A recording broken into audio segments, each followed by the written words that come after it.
सीमा का नाम है।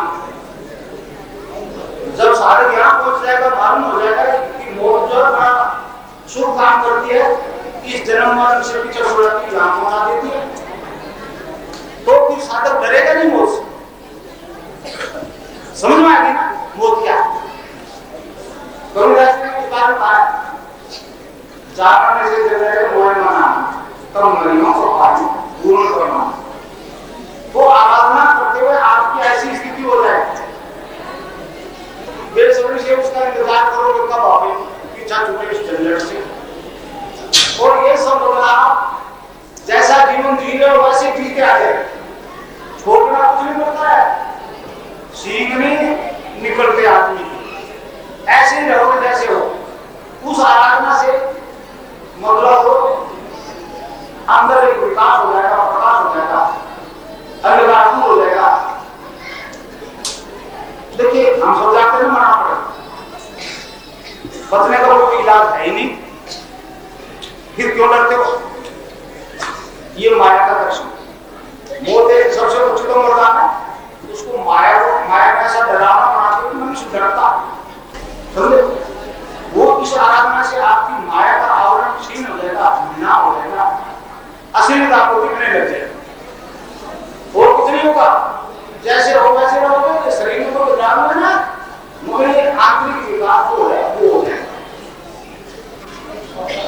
अब जब पीते की मृत्यु से साक्षात्कार हो जाएगा, सब कुछ दिख जाएगा ना, तब फिर ये समझो कि ये सब अड़ंगा तो दिख रहा है, ये मुझे अगर मुझ में ये शक्ति होती तो पहले दी जाता। इसका मतलब है और कोई काम करना ही नहीं, मैं नहीं कर सकता। करता भाव खत्म हो जाएगा, और जब करता भाव खत्म हो जाएगा तो करता है वो भोगेगा, तुम क्यों भोगो? बड़ी सहज आराधना, बड़ी सहज। और आराधना को इस ज्ञान को इतना मुश्किल बनाया है, तो हमारे पास वो कोई भारी तभी क्या करना पड़ेगा, हमारे 15 में करना पड़ेगा, ये करना पड़ेगा। तो 15 कितने लोग आए, कितने परसेंट जाएंगे? फिर हमने क्या गुना किया? ये इसी जीवन में रहते हुए आप सूक्ष्म विकास को प्राप्त कर सकते हो, केवल हरि नाम। साधक तो क्या करता है, उन्होंने जो नाम बताया उसको जपता हो, यहाँ ध्यान करता। तीसरी याद देखिए ना, श्री की तस्वीर में वो स्त्री पुरुष के आरेख से होती है,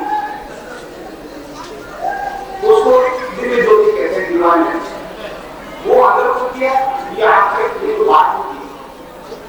इसलिए अगर मैं तीसरा नेत्र नहीं खुला तो मोक्ष है हो सकते, और ये खुल गया तो फिर सारा ब्रह्मांड के हो गया। सारे देवता तो आप बाहर कूद रहे हो ना, वो आपके अंदर सजीव दिखेंगे, ध्यान में समाधि में। आत्मा के अब हर देवता की एक शक्ति होती है, एक सीमा होती है, मगर यहां से ऊपर जो बैठा है उसको तो असीम है, असीम है। उस असीम से मिलना पड़ता है तब मुक्ति होती है। अब मेडिटेशन भी जो है वो दर्शन के आधार पर खत्म होता है। जापुनिया घूम पाती ताबीर बांध दिया, मेडिटेशन खत्म हो गया। ऐसी कोई बात नहीं है, ताबीर वालों ने ठगों ने को धर्म का प्रयास कर दिया, तो इतना सब होता हाथ में बांध देते हैं, वो कोई ध्यान देगा जो आपका बचाव कर दे, तो ये मानसिकता विकसित कर। दूसरा काम उसमें ध्यान करना। ध्यान किस लिए करते हैं? शिव के 30 मिनट आगे मन को याद हो, मन नहीं रुकता है, भगता है, कोई दुकान कभी तो फिर गुरु को देखो, गुरु में अगर गुरुत्वाकर्षण है तो मन रुके, और मन नहीं रुकेगा तो फिर गुरु को छोड़ दो, दूसरे रुके। गुरु बनाना कोई फॉर्मेलिटी नहीं है, ये वस्तु स्थिति है। आपको दूसरा जन्म होता नजर आए, आपको नहीं आए, संसार का आएगा कि इसमें क्या बदला हो, ये तो शराब पीता था, नहीं पीता है, अफीम खाता था, ये तो झगड़ालू था, ये तो आज तो सबसे प्रेम से बोलता है। दुनिया समझेगी कि आप हमें क्या, तो ये बदलाव जो है ईश्वर के नाम जब से आता है। अब ध्यान यहाँ करो, ध्यान सुबह और शाम को करो, सर्दी में दोनों टाइम करो, गर्मी में सुबह सुबह सूर्योदय से पहले। अगर दिन में करो गर्मी में तो हीट बढ़ जाएगी, गर्मी बढ़ जाएगी आपको शरीर में। हमारे भी क्यों जाते थे हिमालय, हम लोग उष्ण कटिबंध में रहते हैं, उष्ण कटिबंध। यहाँ ये योग संभव नहीं है इसलिए हिमालय जाते थे। तो इसलिए ध्यान रखना, आधा घंटा सुबह आधा घंटा शाम, और यहाँ आंख बंद करके यहाँ की शरीर में ध्यान करो, नहीं रुके मुझे रुक जाएगा, 1 2 3 मिनट रुकेगा, फिर चलने लग जाएगा, तो फिर मेरा ध्यान करो तो रुक जाएगा। तो इस प्रकार को गैप आएंगे, वो धीरे धीरे अभ्यास मैं 2 मिनट 3 मिनट खत्म हो जाएगा, फिर घंटों समाधि में बैठो। दीक्षा लेने के बाद में मनुष्य में आज के बदलाव आ जाता है, खान पान रहन सहन आचरण व्यवहार सारे बदल जाते हैं। वो बदलाव बुद्धि से नहीं आता। अगर बुद्धि से ही कुछ बनना होगा तो आज तो सारा संसारी बन गया। तो मैं मूल सिद्धांत की बात बताऊंगा आपको कि दीक्षा क्या है। दीक्षा जो है वो मनुष्य को अपनी असलियत बताती है। वैदिक दर्शन के अनुसार मनुष्य जो है ईश्वर का स्वरूप है। इस प्रकार जो आप लोग बाहर पूछ रहे हो जिन शक्तियों को, वो आपके अंदर है, वो शक्तियां आपके अंदर है। जब मनुष्य ईश्वर का स्वरूप है तो फिर विराट है, और विराट है तो फिर ब्रह्मांड सारा अंदर है। तो वैदिक दर्शन इस मूलभूत सिद्धांत को मान के चलता है कि जो ब्रह्मांड में वो पिंड में, तो पिंड में वही ब्रह्मांड। तो आपको अंदर देखने की एक क्रियात्मक विधि बताऊंगा, सारा ब्रह्मांड दिखेगा और फिर ब्रह्मांड का रचयिता भी दिखेगा, अंदर ही दिखेगा। वैदिक दर्शन कहता है ईश्वर की प्रत्यक्षानुभूति और साक्षात्कार के बिना मोक्ष नहीं। परंतु आज व्यवहारिक जगत में ये बात नहीं हो रही, ये भी एक सत्य है। आज तो केवल प्रतीक की पूजा हो। अब देखिए मनुष्य ईश्वर का स्वरूप कैसे, जब मनुष्य विराट है, सारा ब्रह्मांड अंदर है, और कहते हैं 5 तत्वों का बना है, आकाश वायु अग्नि जल पृथ्वी। तो आकाश तत्व को सबसे ऊपर के स्थान को कहोगे, सहस्रार कहते हैं इसको योगी। यहाँ वो धर्म सत्ता विराजमान है। अब देखिए वो यहाँ जो विराजमान है परम सत्ता आकाश तत्व जहाँ है, आकाश की तन्मात्रा शब्द होती है, शब्द। देखिए वो शब्द जो है उसको वेदांतियों में खबर नाम रख दिया ओम। बाकी संसार के सारे ग्रह जो है ना, यही बात कहकर चुप हो जाते हैं कि शब्द से सृष्टि की उत्पत्ति, उस शब्द की प्रत्यक्षा अनुभूति और साक्षात्कार, सेल्फ रियलाइजेशन और सेल्फ रियलाइजेशन का क्रियात्मक तरीका विधान होगा। देखो मनुष्य मात्र जो है 3 जाति का होता है, रजोगुणी, तमोगुणी और सतोगुणी। ये बाकी जातियों को हमने बना डाली। ईश्वर ने तो मनुष्य को मनुष्य पैदा किया, 3 तरह के मनुष्य होते हैं, रजोगुणी, तमोगुणी और गीता को स्पष्ट कहा है 17वें अध्याय में 8वें 9वें और 10वें श्लोक में विस्तार से वर्णन है कि तमोगुणी क्या खाता पीता है, रजोगुणी क्या खाता पीता है, सतोगुणी क्या खाता है। और गीता ही में लिखा है कि ये गुण, ये वृत्तियां बदली जा सकती है, ये जातियां मनुष्य की बदली जा सकती है। 14वें अध्याय में 10वां श्लोक में उसमें कहा है तमोगुण और रजोगुण दबा दो तो सतोगुण होता है, दो को दबा दो तो ये होता है। वो 2 आराधना मैं बताऊंगा, उससे आपकी वृत्तियां बदल जाए, जाति बदल जाए, केवल नाम जब से बदल जाए। सबसे पहले तो तमोगुण खत्म होगा, क्योंकि बोलने की जाति तो देख प्रकाश हो जाएगा, अंदर प्रकाश हो जाएगा। अंधेरे का नाम ही तो वो तकलीफ है, अज्ञान है। तो कुंडली के जागृत होते प्रकाश होते तमोगुण शांत हो जाएगा, सारे नशों से छूट। अब वेदांत जो है ये आज का हिंदू नहीं, आज का हिंदू धर्म नहीं, मनुष्य मात्र को आधार मान करके हिंदू धर्म जो है विकास की बात करता है। उसके बाद में ईसाई है, मुसलमान है, यहूदी है, जैन है, मेरे सारे लोग शिष्य हैं। कोटा में कम से कम 200 आदमी है, जैन है, शिष्य है। तो ये शरीर को ये तो एक ही रचना इसकी सबके एक ही है, चाहे जैन हो चाहे मुसलमान हो। तो वेदांत तो इसको आधार मानता है, शरीर रूपी ग्रंथ को करने की विद्या बताता है। योग क्या है? इस शरीर रूपी ग्रंथ को पढ़ने का एक तरीका है, एक ज्ञान है। और वो ज्ञान आपके अंदर से पैदा होता है, बाहर कुछ नहीं है। तो कुंडली जागृत हो जाती है उस नाम जप से, और वो योगिक क्रियाओं द्वारा सारे शारीरिक रोग खत्म कर देते हैं। उस दिव्य आनंद के कारण से, नाम होने के कारण से मनोरोग खत्म हो जाते हैं। और रोटी बदल जाने से, जाति बदल जाने से सारे नशे छूट जाते हैं। नशे आपसे छूट जाते हैं। आप छोड़िए मत, जो कर रहे हो नशा करते रहेगा। बीड़ी से लेके हीरोइन तक सारे छूट जाए। एक बार मेडिसिन करना पड़ेगा, नाम जो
पढ़ करके समझ करके हम सारे गुरु को मान,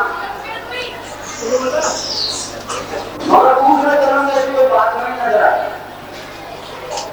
गुरु से दीक्षा लेने के बाद में वही आचरण, वही अनुसरण, वही खान पान जो पहले था, दीक्षा के बाद में वही चलता है। फिर दूसरे जन्म के क्या? दूसरा जन्म कोई काल्पनिक नहीं है, एक वस्तुस्थिति है। दीक्षा लेने के बाद में मनुष्य में आर्थिक बदलाव आ जाता है, खान पान, रहन सहन, आचरण, विवाह सारे बदल जाते हैं। वो बदलाव बुद्धि से नहीं आता। अगर बुद्धि से ही कुछ बनना होता तो आज तो सारा संसार ही बन गया। तो मैं मूल सिद्धांत की बात बताऊंगा आपको कि दीक्षा क्या है। दीक्षा जो है वो मनुष्य को अपनी असलियत बताती है। वैदिक दर्शन के अनुसार मनुष्य जो है ईश्वर का स्वरूप है। गीता में भगवान ने 13वें अध्याय में 22वां श्लोक है, उसमें मनुष्य की व्याख्या की है, डेफिनेशन की है, मनुष्य क्या है। तो मनुष्य के शरीर में स्थित वास्तव है प्रथम तिरुमा आदि ईश्वर परंतु है प्रारंभ कर्म कर्ता वर्ता भोक्ता के हिसाब से व्यवहार करता है। अनुमान है कि सत्य में वो परमात्मा है। तो इसका स्पष्ट अर्थ है कि मनुष्य जीवन में अपने असली स्वरूप को प्राप्त करता है। देखिए एक दर्शन की बात है, बहुत नई बात है, बहुत नई बात है। के ध्यान करते थे मूलाधार में, वो जब दिख जाता था, अंदर दिख जाता था, बाहर नहीं, तो कहते थे उसकी सिद्धि होगी। इस प्रकार जो आप लोग बाहर पूछ रहे हो जिन शक्तियों को, वो आपके अंदर है, वो शक्तियां आपके अंदर है। जब मनुष्य ईश्वर का स्वरूप है तो फिर विराट है, और विराट का तो फिर ब्रह्मांड सारा अंदर है। तो वैदिक दर्शन इस मूलभूत सिद्धांत को मान के चलता है कि जो ब्रह्मांड में वो पिंड में, जो पिंड में वही ब्रह्मांड। तो आपको अंदर देखने की एक क्रियात्मक विधि बताऊंगा, सारा ब्रह्मांड दिखेगा और फिर ब्रह्मांड का रचयिता भी दिखेगा, अंदर ही दिखेगा। वैदिक दर्शन कहता है ईश्वर की प्रत्यक्षानुभूति और साक्षात्कार के बिना मोक्ष नहीं। परंतु आज व्यवहारिक जगत में ये बात नहीं हो रही, ये भी एक सत्य है। आज तो केवल पति की पूजा हो, और फिर अलग अलग धर्म बांट के पता नहीं कितने धर्म हो गए। वैदिक दर्शन तो सर्वोप खलोकुम ब्रह्म की बात करता है, वसुदेव कुटुंबकम की बात करता है। अलग अलग ये फिर के बांट के इसको नहीं मानता वैदिक धर्म, ये तो आज का हिंदू धर्म मान रहा है, जो कूद करना शुरू हो जाता है, ऊपर उड़ना। तो वैदिक धर्म जो है इसका उत्थान शुरू हो गया। अब वो कांचक्र जो चलता है, ये तो प्रकृति का सिद्धांत है, उत्थान और पतन, इसको नहीं रोका जा सकता। तो हमारा धर्म जो है एक सुसुप्ति अवस्था से गुजर रहा था, इसलिए और कोई लालच देख करके मानवीय प्रयास से पहले और अंग्रेजों और मुसलमानों का राज रह गया इस देश में। फिर भी आज जो है इस देश में 80% हिंदू है। तो अब तो मामला उल्टा हो गया, अब तो इसका उत्थान का टाइम शुरू हो गया, अब तो उनके पतन का टाइम शुरू हो गया। उनकी बाइबल कहती है ना, तो हम नहीं कहते। बाइबल में कहा है कि 20वीं सदी के अंत तक कलीसिया चर्च का अस्तित्व मिट जाएगा। पूरा यूरोप इस राष्ट्र के इस धर्म के सामने सरेंडर करेगा। हम जो है हिंदू कभी भी धर्म परिवर्तन में विश्वास नहीं रखता है, वो तो मनुष्य के रूपांतरण की बात है। तो मैं आपको जो आराधना की विधि बताऊंगा उससे आपको अपनी असलियत मालूम होगा। वो 4 प्रकार की होती है शक्तिवाद दीक्षा। पहला तो गुरु आपको का स्पर्श करता है, आज्ञा करता है, हट पर या मूलाधार। दूसरा मंत्र दीक्षा, नाम जप। मंत्र जो है वो हरि नाम के जप कोई मंत्र कहते हैं, कोई शिव को नहीं होता मंत्र। तो इसलिए मैं क्योंकि विष्णु का सबको इसलिए राधा और कृष्ण के मंत्र की दीक्षा देता हूँ। वो लोग भी दीक्षा मंत्र की देते हैं, मगर वो रिजल्ट क्यों नहीं देता, परिणाम नहीं देता। उसमें एक ही फर्क है कि गुरु की महिमा को पढ़ करके सुन करके असंख्य गुरु बनकर कई कपड़े रंग के बन गए, गुरु के शरीर रंग के बन गए, और कोई जन्म से गुरु कर। परंतु दूसरे जन्म में भी स्थिति नहीं होती। तो मैं कहने वाला कि गुरु पद जो है वो कोई सड़क पर यह उदाहरण नहीं मिलता, वो तो जिस महान आत्मा के पास होता है वो सौंप जाता है। तो फिर वो मंत्र जो है फिर नाम आधारा सुमर सुमर में उतरेगा। ये भूषण का है, सभी संतों का है, हरि नाम का जप बोलते हैं। तो अब हरिनाम का जब मोक्ष देता है, मोक्ष क्या बता, मोक्ष क्या चीज? मोक्ष कोई गुरु के पास नहीं, खिलौना नहीं जाके हाथ में पकड़ा देगा मोक्ष मिल जाए। गुरु तो एक रास्ता बताता है, चलोगे तो मंदिर पर पहुंच जाओगे, नहीं तो कुछ नहीं पहुंचे। मोक्ष का मतलब है पूर्णिमा का जागृत होकर शास्त्रार्थ में पहुंचना। अब देखिए मनुष्य ईश्वर का स्वरूप कैसे, जब मनुष्य विराट है सारा ब्रह्मांड अंदर है। और कहते हैं 5 तत्व का बना है, आकाश वायु अग्नि जल पृथ्वी। तो आकाश तत्व तो सबसे ऊपर के स्थान को कहोगे, सहस्रार कहते हैं इसको योगी। यहाँ वो धर्म सत्ता विराजमान है। अब देखिए वो यहाँ जो विराजमान है परम सत्ता आकाश तत्व जहाँ है, आकाश की तन्मात्रा शब्द होती है। शब्द देखिए वो शब्द जो है उसको वेदांतियों ने पकड़ा और नाम रख दिया ओम। बाकी संसार के सारे ग्रह जो है ना यही बात कहकर चुप हो जाते हैं कि शब्द से सृष्टि की उत्पत्ति है। उस शब्द की प्रत्यक्ष अनुभूति और साक्षात्कार सेल्फ रियलाइजेशन और सेल्फ विजुअलाइजेशन का क्रियात्मक तरीका वेदांती बताता है। तो वो शब्द जो है वो नीचे उतरता है, रूप बदलता है। आकाश से वायु प्रकृति उसकी तन्मात्रा स्पर्श, वायु से अग्नि प्रकृति उसकी तन्मात्रा स्वरूप,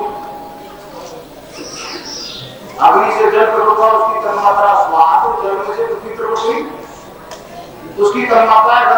तो पृथ्वी में से हम सारे पैदा होते हैं। ये एक आकाश तत्व जो है रूप बदलता बदलता इस रूप में आगे बैठे।